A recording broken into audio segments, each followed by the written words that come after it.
आप देख रहे हैं पहाड़ टीवी, खबर पहाड़ की। नमस्कार, स्वागत है आप सभी का पहाड़ टीवी पर। मैं हूं आपके साथ परिधि जोशी। चलिए बुलेटिन की शुरुआत करूंगी, उससे पहले एक नजर आज की सुर्खियों पर।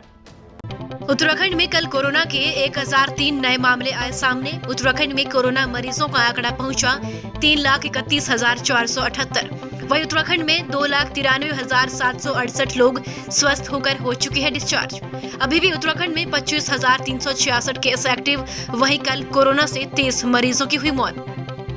मुख्यमंत्री तीरथ सिंह रावत की सहमति के पश्चात शिक्षा मंत्री अरविंद पांडे ने कोविड-19 के दृष्टिगत प्रदेश में भी इंटरमीडिएट परीक्षा निरस्त करने की घोषणा की। इस संबंध में बुधवार को सचिवालय में शिक्षा मंत्री अरविंद पांडे की अध्यक्षता में बैठक भी आयोजित हुई। बैठक में मुख्य सचिव ओम प्रकाश, सचिव शिक्षा आर मीनाक्षी सुंदरम, महानिदेशक शिक्षा विनय शंकर पांडे सहित शिक्षा विभाग के अधिकारी उपस्थित थे। बैठक में यह भी निर्णय लिया गया कि प्रदेश में भारत सरकार और सीबीएसई बोर्ड द्वारा राष्ट्रहित में लिए गए निर्णय और दिशा निर्देशों के अनुसार प्रदेश में इंटरमीडिएट परीक्षा को निरस्त किया जाएगा।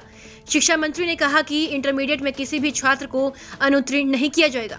इस संबंध में सीबीएसई बोर्ड के मानकों और निर्णय के अनुसार प्रदेश में भी तदनुसार कार्य योजना तैयार करने के भी उन्होंने निर्देश दिए और सीबीएसई द्वारा अपनाई नई प्रक्रिया का अनुपालन किए जाने की बात कही।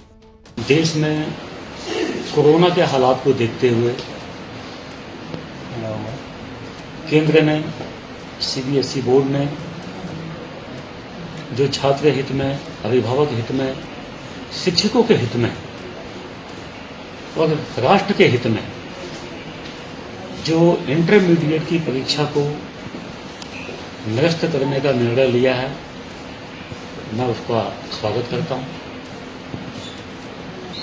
और उत्तराखंड प्रदेश के माननीय मुख्यमंत्री जी से निर्देश लेने के पश्चात मैं आज इस बात की मैं घोषणा करता हूं कि उत्तराखंड प्रदेश के हित में और बच्चों के जीवन को देखते हुए, कोविड महामारी की समस्या को देखते हुए छात्र हित, शिक्षक हित, अभिभावक हित, सबके हित में सीबीएसई बोर्ड का डिसीजन का स्वागत करते हुए मैं उत्तराखंड प्रदेश में भी इंटरमीडिएट की परीक्षा को निरस्त करने का हमने निर्णय लिया। मसूरी में खाद्य पूर्ति विभाग के अधिकारियों द्वारा मसूरी में राशन की दुकानों में सघन चेकिंग अभियान चलाया गया। वहीं उपभोक्ताओं को दिए जा रहे गेहूं, चावल और दाल को चेक किया गया, जो सही पाई गई। खाद्य पूर्ति अधिकारी विवेक शाह द्वारा सभी राशन विक्रेताओं को निर्देश दिए कि उपभोक्ताओं को राशन देने में किसी भी प्रकार की कोई कोताही न बरती जाए। थोड़ा शिकायतें आई हुई थी कि जो खाद्यान्न प्राप्त हुआ वो खराब गुणवत्ता का है, तो उसमें तुरंत कार्रवाई करते हुए एसडीएम साहब के निर्देशन में तुरंत कार्रवाई करते हमने उसको वितरण से रोका गया था। सभी दुकानदारों को निर्देशित किया गया था कि इस कोई भी अगर खराब गुणवत्ता से किसी भी दशा में उसका वितरण वो लोग नहीं करेंगे, तत्काल उसको गोदाम में वापस कराएंगे। सभी ने निर्देशों का पालन किया, तत्काल उसको जो खराब गुणवत्ता का खाद्यान्न था उसको वापस कराया गया। अब जो नया स्टॉक प्राप्त किया, अभी आपने देखा था सभी राशन जो कार्ड धारक है उसे संतोषजनक उसे माना गया है और वो उसे संतुष्ट है उसको उस खाद्यान्न को प्राप्त करके। गरुड़ के दूरस्थ गांव ग्वालदी में मानसिक रूप से अवसर से 2 बेटों और 3 बच्चों का भरण पोषण कर रही बुजुर्ग महिला की मदद को समाज सेवी ने हाथ आगे बढ़ाए हैं और घर बनाने की पहल की है। ऐसे कई परिवार देवभूमि के दुर्गम क्षेत्रों में आज भी जीवन यापन करने को मजबूर है। जैसा कि 30 मई को पहाड़ टीवी ने स्थिति दिखाई थी इन बुजुर्ग महिला की कि किस तरह से जीवन यापन करने को मजबूर हैं ये, और इनके दोनों मानसिक रूप से अस्वस्थ बेटों से भी आपको रूबरू करवाया था। वर्तमान में इनकी क्या स्थिति है, इन्हीं से जानते हैं। अब यसु तो मिल बता रहा छी और मेरे मकाना परेशानी सुखने और मकान में ही सधर रही आप कोई मिस्त्री लोग जला सधरों को लगे जला तो मैं सब मकान लीजिए, फिर मैं खुशी भई लगा मकान ढेगी जाल, फिर सुन दी ग्वाड़ दिए टूटिए सन वरो ग्वाड़ टूटिए सु परो ग्वाड़ पर डंगर रोनी में आज गोर बासंगा बादुन वरो ग्वाड़ पर मेरे खान पकड़ी सु वो हो टूटी रही उन्हें लीजिए कि है सकलो जहाँ तो मैं लीदो करिए तो और कर दियो और ये ग्वाड़ों को ढक दियो। राजस्व विभाग पर सरकार का राजस्व बढ़ाने का नशा इस कदर सवार है कि उसे सही गलत कुछ नहीं दिखाई दे रहा है। कहने में तो अब अजीब लग रहा है राजस्व विभाग का नशा, लेकिन अगर ऐसा देखा जाए तो ये भी कहना गलत नहीं है। कोटद्वार में प्रशासन ने चैनलाइजिंग के नाम पर खनन कारोबारियों को खनन की स्वीकृति प्रदान कर दी है। सुखरू नदी और तेली स्रोत में 5 रिवर चैनलाइजिंग के पट्टे आवंटित कर दिए हैं, जबकि सुखरू नदी में बीते वर्ष की चैनलाइजिंग के नाम पर मानकों के विपरीत कई मीटर गहरा खोद दिया था। जब कुछ कलन के सिपाहियों ने उनका विरोध किया तो उन पर जानलेवा हमला कर दिया। तेली स्रोत मैं समझता हूँ, पहले तो ये तेली स्रोत है नहीं, ये तेली एक नाला है, ये नाले के नाम से जाना जाता था। आज प्रशासन के तौर पर जो लोग यहाँ पर इसको चिन्हित करते हैं तो इसको नदी का रूप दे करके इसको चैनलाइज किया जा रहा है, जबकि वर्तमान में इसको चैनलाइज की कहीं पर भी ज़रूरत नहीं है। ये नदी स्वतः ही गहरी है और ना इसको चैनलाइज करने की ज़रूरत है। पिछली बार भी आज से 3-4 साल पहले ये चैनलाइज हुआ और चैनलाइज होने के बाद इसको किस कदर इसको खोदा गया, उससे ग्रामीणों को कितना नुकसान हुआ, उसी नुकसान को भांपते हुए आज हम यहाँ पर पूरे ग्रामीण सहित हम पूरे पार्षद, तीनों पार्षद यहाँ पर 36, 37, 38 के हम इस कार्य के बिल्कुल विरोध में हैं और हम चाहते हैं कि इस वक्त इस नदी का चैनलाइज किसी भी कीमत पर न हो। मेरा ये कहना है और मेरी जनता का भी ये कहना है कि यहाँ पर चैनलाइजेशन का काम का शुरुआत यहाँ पर की जा रही है, लेकिन हमें डर है, भय है, क्योंकि इससे पूर्व में वर्तमान सरकार के सानिध्य में यहाँ पर पहले भी चैनलाइजेशन का काम हुआ था।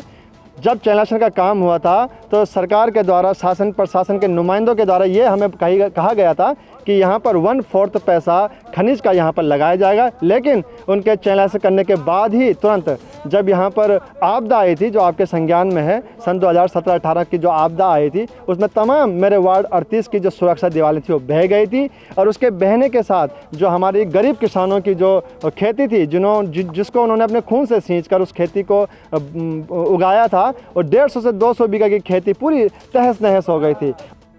हम तो ये कह रहे हैं सरकार शासन से भी, प्रशासन से भी, जहाँ जहाँ जो 2017 में जहाँ ये दीवार टूटी है, पहले इनको उस दीवार का मरम्मत करना चाहिए, दीवार बनानी चाहिए। हमने कई बार, एक पार्षद होने के नाते, अपने जनप्रतिनिधि होने के नाते, हमने कई बार जो है सरकार को, शासन को, प्रशासन को दीवार बनाने, सुरक्षा दीवार बनाने की मांग की है, लेकिन अभी तक उसमें कोई कार्रवाई नहीं हो रही है।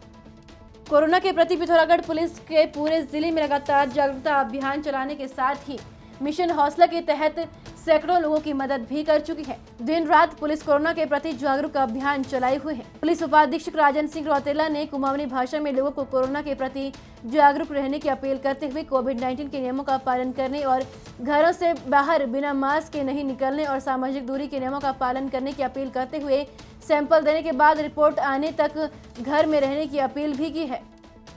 श्रद्धा सोसाइटी समाज सेवी कई महीनों से लगातार गरीब बस्तियों और भीमताल, भवाली, ओखलकांडा के दूरस्थ क्षेत्र डोली गांव में भोजन के पैकेट, राशन के साथ ही दैनिक उपयोग की वस्तुएं गरीब और कोरोना से पीड़ित लोगों को राशन की किट वितरित कर रही है। श्रद्धा सोसाइटी भीमताल ने डोली गांव 10, पैंजना 15, कांडा 2, लोहाघाट 40 और रीठा साहिब 25 में जरूरतमंद परिवारों को खाद्य सामग्री और रीठा साहिब और लोहाघाट की 12 आशा कार्यकर्ताओं को PP kit, reuse infrared thermometer, oximeter और N95 gloves, hand face shield ASHA कार्यकर्ताओं को वितरित किए गए। श्रद्धा सोसाइटी हल्द्वानी की तरफ से यहाँ अभी ढोली गांव में आए हैं। यहाँ पर हमने 22 परिवारों को राशन किट दिया है। इसके आगे हमारा कार्यक्रम रीठा साहिब जाने का है, जहाँ पे हम 25 परिवारों को, जो ज़रूरतमंद परिवार हैं, उनको राशन देंगे। हम लोग चयनित करने के लिए उन्हीं परिवारों को लेते हैं जो आर्थिक रूप से बहुत कमज़ोर हैं और कोरोना काल में उनके पास आजीविका का कोई साधन नहीं है, और वहीं के जो लोकल रिसोर्सेज होते हैं उनसे नाम पता चलते हैं, उनको हम लोग राशन देते हैं। फिर हमारा कार्यक्रम लोहाघाट जाने का है। रीठा साहिब में और लोहाघाट में हम लोग 10 आशा कार्यकर्ताओं को किट भी प्रोवाइड करेंगे, मेडिकल किट, और साथ ही साथ लोहाघाट में 40 परिवारों को राशन का सामान दिया जाएगा। पूर्व मंत्री, केंद्रीय अध्यक्ष उत्तराखंड जन एकता पार्टी दिनेश धने आजकल टिहरी विधानसभा के गांव में अपने ग्रामीण किसान कार्यकर्ताओं का हाथ बटाते हुए रुपाई करने में लगे हुए हैं। उनका कहना है कि मैंने इससे पूर्व जब सड़कें नहीं थी, वे दूरस्थ क्षेत्रों में पहुंचकर लोगों के दुख दर्द में शामिल होकर टिहरी के नेताओं को गांव-गांव जाने को मजबूर किया। अब नौटंकी करने वाले नेता को गांव में खेती खलियानी करने को मजबूर करेगा। दिनेश धने ने कहा कि मैं इसके साथ परंपरागत रीति रिवाज के साथ अपने खान पान, बोली भाषा को भी साझा कर रहा हूँ। बरकरार रख सकता और हम अपनी आने वाली पीढ़ी को ये संदेश भी हम देना चाहता कि हमारी जो मातृभूमि है, ये मातृभूमि की खातिर और मातृभूमि को जो प्रेम है, वो प्रेम हम मातृभूमि एक है, खेती बाड़ी करी हम दिखा सकता आने वाली पीढ़ी में। कोरोना के इस काल में सबसे ज्यादा मार गरीब आदमी झेल रहा है। पिथौरागढ़ के जोलाघाट में भी गरीब लोगों के सामने कई समस्याएं बनी हुई है। सस्ते गले की दुकानों में लोगों को केवल गेहूं, चावल और दाल मिल रही है, लेकिन APL कार्ड वालों को 2 महीने में मात्र 15 किलो राशन मिला है, जो कि पर्याप्त नहीं है। वहीं कई ऐसे लोग हैं जो गरीब है, उनका BPL कार्ड आज तक नहीं बन पाया है। ऐसे में उन लोगों के सामने भोजन तक की समस्या बनी हुई है। अरे समस्या यही कहना चाहते हैं कि थोड़ा राशन पानी इधर उधर नमक थी ले दिला दो। कुछ छोटे छोटे बच्चे हैं कि उनका तो करना ही पड़ेगा। दूध के लिए पैसा चाहिए, तेल के लिए चाहिए, नमक के लिए, सभी चीज के लिए चाहिए बच्चों के लिए। अब इस समय कहाँ से लाएंगे हम? लॉकडाउन चल रहा है। पहले तो चलो यहाँ लॉकडाउन खुला था, बाहर से काम वाम करके चल जाता था। आजकल तो कुछ नहीं है, लेबरी शेबरी भी कुछ नहीं मिल रही है। अच्छा, क्या करेंगे बताओ? कभी कभी काम मिल जाता है तो उससे जो खर्च निकल जाता है उससे परिवार का पूरा ही करते हैं। थोड़ा राशन की मदद तो कंट्रोल से हो जा रही है, पर गैस के लिए 700-800 रुपये बनानी मुश्किल है। अच्छा, तो बच्चों का साबुन, तेल और कॉपी किताबों के खर्च में जो 150-200-300 रुपया या 100 रुपया कभी कमाया तो वो खर्च हो जाता है। अच्छा, तो गैस की समस्या रह जाती है। गैस सिलेंडर भराने में जरा परेशानी है। ओलावृष्टि के चलते फसलें तबाह होने से खेती बागवानी पर निर्भर प्रभावित स्थानीय किसानों के सामने रोजी रोटी का संकट खड़ा हो गया है। ओलावृष्टि के कारण बर्नीघाट से कफनौल तक सेब के बगीचे में निकले फलों के दाने नष्ट होकर जमीन पर गिर गए हैं। फसल नष्ट होने के बाद अभी तक राजस्व विभाग के द्वारा इस ओर कोई ध्यान नहीं दिया गया है। अभी विगत माह अप्रैल मई में न्याय पंचायत की लगभग 30-40 गाँव में बर्नीघाट से लेकर के कपनौल में बहुत भारी ओलावृष्टि हुई, जिससे सेब की फसल को बहुत नुकसान पहुंचा। लगभग 95% सेब की फसल बर्बाद हो गई है। लोगों ने SBI इंश्योरेंस कंपनी से सेब का बीमा भी करवाया है, लेकिन अभी तक इंश्योरेंस कंपनी और राजस्व विभाग से कोई जिम्मेदार व्यक्ति बगीचों में सर्वे करने नहीं पहुंचा, जिससे काश्तकारों में मायूसी है और सेब के बर्बाद होने से काश्तकारों के सामने रोजी रोटी का संकट पैदा हो गया है, जिससे ग्रामीणों में बहुत रोष व्याप्त है। मसूरी में भारत पेट्रोल पंप को संचालित करने के लिए नगरपालिका और जिलाधिकारी द्वारा दिए गए अनापत्ति प्रमाण पत्र को शिकायतकर्ता द्वारा गलत ठहराया गया है, जिसको लेकर जिलाधिकारी द्वारा प्रशासन, नगरपालिका परिषद मसूरी, SRD की अधिकारियों की एक संयुक्त टीम बनाई गई। बता दें कि पूर्व में नगरपालिका प्रशासन और जिलाधिकारी द्वारा भारत पेट्रोल पंप मसूरी पर की गई कार्रवाई को लेकर भारत पेट्रोलियम प्राइवेट लिमिटेड ने कार्रवाई के खिलाफ उच्च न्यायालय उत्तराखंड में रिट दाखिल की थी, जिसकी सुनवाई करते हुए उच्च न्यायालय द्वारा पेट्रोल पंप पर की जा रही सभी कार्रवाई पर स्प्रे देते हुए जिलाधिकारी देहरादून को पूरे प्रकरण की एक बार दोबारा से जांच करने के निर्देश दिए हैं।